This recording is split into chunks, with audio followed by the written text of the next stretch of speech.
hay 60 personas que ganan 170 y tantos mil pesos. Por cierto, este brutos, año no aumentamos los salarios independientemente ni de el año que entra, de los funcionarios, de los servidores públicos de confianza, sí. Se bajó. No aumentó. Normalmente aumentaba la inflación, incluso con el presidente López Obrador, y nosotros. Entonces, ¿cuál sería el promedio de un funcionario federal, por ejemplo? El promedio salarial. Sobre 70, yo creo. 70. Bueno, depende, ahí. Sí, de administrativo. Sí, funcionarios que ganan 15,000 pesos.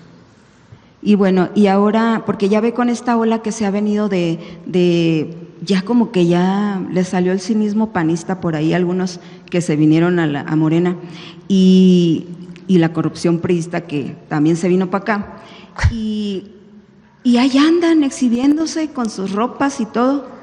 Ya hablamos de eso, ya hablamos. ¿Usted vive en la justa medianía, Presidenta? Ya hablamos de eso. No, pero usted no nos ha contado su historia. A ver, yo vivo aquí en Palacio, ahora, en un departamento, en el mismo departamento donde vivía el presidente López Obrador. Pero previo a ello vivía en un departamento rentado ahí en la colonia Toriello Guerra en Tlalpan. Y previo a ello vivía en una casa donde crecieron mis hijos, en San Andrés Totoltepec, en Tlalpan. Entonces, ¿consideraría que sí vive en la justa medianía? No, bueno, gano mucho más que lo que gana el trabajador medio, el salario medio de un mexicano, mexicana, de acuerdo con el Instituto Mexicano del Seguro Social, es sobre 18,000 pesos más o menos. Porque el problema de que, por ejemplo, lo último que sacaron del Senado, 60 personas, amigos, familiares, como jefa parientes, de gobierno ganaba 86,000 pesos mensuales. Bueno, pues eso sí es muy. Imagínese, el salario promedio de un mexicano no llega ni a 7,000 pesos a la semana. El promedio es de 17,000. 3,500 más o menos. Y eso yéndoles muy bien. O sea, sí, es cierto. No son ni 3,000 pesos. Por eso hay que seguir aumentando el salario mínimo. Entonces, 60 personas que ganan 170,000 pesos y en la mayoría de los casos son administrativos. Por cierto, hoy iba a salir el resultado de pobreza del INEGI, ¿ya salió? Pero a veces las encuestas no reflejan muy bien lo que vive la gente en las colonias. No, pues a las 10. Entonces, aquí la pregunta, Presidenta, es ¿por qué esa disparidad que ya se la ha hecho muchas veces? Ojalá tenga usted oportunidad de contarnos qué pasa ahí. ¿Por qué un administrativo, un exfuncionario, gana más que un policía, que un enfermero, que un doctor, que un maestro? Tenemos que publicar, por cierto, ya se aprobó en el Congreso y tenemos que publicar, porque se aprobó que el salario mínimo de un policía, de un soldado, no puede ser, o sea, tiene que ser el salario medio del IMSS y después del 2024 y después aumentar de acuerdo a la inflación. Esa resolución del Senado tenemos que publicarla, va a ser publicada en estos días. Pero no sé si usted tenga alguna iniciativa o algún pensamiento de que pudiera equiparar un poco más o hacer un poco más homologado. O sea, bueno, este año el salario de los maestros lo aumentamos 10%. Bueno, aumentarlo. ¿Por qué no lo comparamos con lo que eran los salarios? Bajarlo de los administrativos, en el periodo neoliberal. Es igual que con el PRI, que con el PAN, ganan mucho dinero. Recuerda, no hombre. Ganan mucho dinero. Peña Nieto ganaba como el doble. Pero los funcionarios, 170,000 pesos, ¿a usted le parece justo? Vea los empleos que tienen, técnico de no sé qué, de no sé qué. Por eso vamos a aumentar poco a poco. Asistente del asistente. Sí. Eso sí sigue siendo. No, a ver, se ha reducido muchísimo todo eso del asistente, eso ya no existe. Pero sigue, imagínense si se ha reducido, o sea, todavía les falta pues un poco más porque. Pero fíjate, Reina, porque es importante comparar con lo que era antes. O sea, recuerden que el salario mínimo estaba sobre 3,500 pesos en el 2018. Hoy el salario mínimo es 8,000, más de 8,000 pesos. Y va a seguir aumentando para que el salario mínimo alcance por lo menos a 2.5 canastas básicas. O sea, lo que fue todo el periodo neoliberal, el salario mínimo no aumentó y los salarios de los funcionarios eran el doble de los que son ahora. Entonces, y así están muy altos y luego aparte la vida se ha encarecido mucho, 50 pesos un kilo de naranjas, fíjate, en La Paz. A ver si ya, lo que ya salió publicado en el INEGI. Entonces, pero ¿cómo no? Ponlo ahí. Si sea, son así tiempos, tal cual salió publicado en Presidenta, el INEGI. Si son tiempos de la 4T, pues este sería el momento, o sea, porque no, pues ya, a ver, hubo una disminución de los salarios, Reina, que no se nos olvide esa parte. Y ahora no hay aumentos salariales para pero aún los siguen ganando mucho y sigue habiendo el nepotismo y sigue habiendo la preferencia de meter al primo, al hermano, al pariente. ¿Ya ve la pareja de Gutiérrez Barreras? ¿En dónde? ¿Cómo que dónde? Acaba de salir ese reportaje de lo que está en el Senado. Están los Gutiérrez Barreras que no tienen la mínima decencia de seguir las reglas que dejó el presidente. O sea, son ostentosos, cínicos. Yo no sé qué pasó. A ver, pero ¿por qué no hablas tú de la hipocresía de la derecha? ¿De quién? De la derecha. Que ahora pues ya lo he hablado mucho. Los domingos van a misa y luego… Presidenta, pero ahorita la derecha, y usted lo sabe bien, ¿para qué quiere que le cuente yo? A ver, ¿por qué no hablamos del cártel inmobiliario? No pinta en el país, Presidenta, porque fue… México. En eso sí estoy de acuerdo. México eso sí estamos de acuerdo, Reina. México votó ¿Cómo por el dijiste presidente? La derecha no pinta en el país?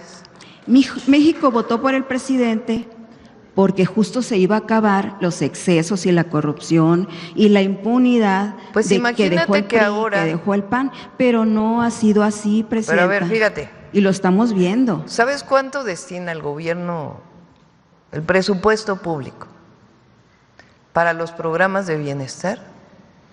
Son 850,000 millones de pesos. ¿No considera que es insuficiente? El próximo año, los programas de bienestar van a representar 1 billón de pesos. ¿A dónde se iba antes ese billón? Porque no había programas de bienestar universales como hay ahora. Hoy todos los adultos mayores reciben una pensión. Hoy todos los jóvenes de preparatoria tienen una beca si van a escuela pública. Hoy todas las personas con discapacidad reciben un apoyo. Hoy todos los pequeños propietarios, ejidatarios, comuneros que cultivan el campo reciben fertilizantes gratuitos. No, por supuesto que tiene que mejorar todavía más, por eso… Y que falta trabajar un poco más arriba, o sea, con estos funcionarios. No ha hecho… El presidente quería pasar a la historia como el que terminó la impunidad y la corrupción. Lamentablemente no fue así, porque había la esperanza de que lo lograra. Opinión. Él lo dijo. Él lo dijo aquí en la mañanera. Sí, pero es tu opinión, pero no podría haber habido programas de bienestar sin haber aumentado impuestos. Sí, antes todo eso se lo robaban o era para altos hoy también siguen robando, salarios Presidenta, de los funcionarios. Con que me des un ejemplo, se presenta la denuncia, nosotros no vamos a cubrir a nadie. Bueno, ya lo he dicho, no pero tiene que haber pero pruebas. Sí hay ejemplos, lo estamos viendo. Ahora también acaban de decir que se siguen tapando con la misma cobija. Por ejemplo, ahorita, para pasar al otro, este muchacho Arturo, o señor, qué sé qué será, que acaban de la PGR, que acaban de detener, tenía 3 sexenios en el gobierno federal y hasta hoy. Lo bueno que ya los van a investigar, espero que tengan la inteligencia y los elementos para poderlo consignar por corrupción, qué sé yo, porque hasta ahorita también en ese punto no se ha avanzado mucho, la impunidad está arriba del 90 y tantos % en México. Entonces, Arturo Serrano, le acusan de presuntos actos de corrupción ahí en la Fiscalía, pero tenía 3 sexenios, sí, entró con Calderón, Presidenta, en 2009, y lo mantuvo Peña Nieto, y lo mantuvo Andrés Manuel López Obrador. No, pero en la Fiscalía, acuérdate que la Fiscalía es autónoma. Pero es la misma cosa. Ya ve que aquí el fiscal, ayer no me dejó preguntarle, Presidenta, me hubiera dejado preguntarle a él, se protegen entre ustedes, entre los políticos, entre…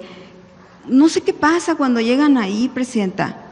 No sé, a lo mejor usted un día nos quiere decir, porque se empoderan, se envalentonan, empiezan a corromperse, empiezan a Pero a cambiar ver, de cuando hablas así en prioridades. general, Reina, porque hay que dar casos en particular. Porque la corrupción tiene que documentarse. Barreras. Ahí tenemos a los cuando Gutiérrez. se habla así en general, por ejemplo, yo cuando estuve en el gobierno de la Ciudad de México, la fiscal general de justicia documentó la corrupción de el cártel inmobiliario y hay personas en la cárcel. Documentó la corrupción de personajes que habían participado en el gobierno anterior y hubo detenidos incluso de gente que había sido subsecretaria en su momento del gobierno anterior al que nosotros llegamos. Pero tiene que documentarse. Claro. Porque tiene que haber pruebas de decir, a ver, esta persona cometió un acto de corrupción. ¿Y quién lo documenta? Pues para una sanción administrativa, ¿qué quiere decir? Que deje su puesto, que no pueda seguir trabajando en el gobierno, que las sanciones administrativas las hace ahora el Tribunal de Justicia Administrativa, como parte del llamado sistema anticorrupción. Y cuando es penal, cuando se van a la cárcel, pues es la Fiscalía General de la República. Y un juez tiene que dictaminarlo. Hay muchos jueces, hay cerca de, creo que son como 60 denuncias de personas que no pagan impuestos por parte del SAT. Y que cada vez que lo presenta la Fiscalía, un juez dice, no procede. Por eso, qué bueno que ahora pues vamos a ir reduciendo la impunidad con la nueva Corte. No, ahí en los temas del SAT no tengo mucho conocimiento yo, pero en los penales sí, y en lo que es de la justicia. Y hay un amafiamiento entre, no es nada más los jueces.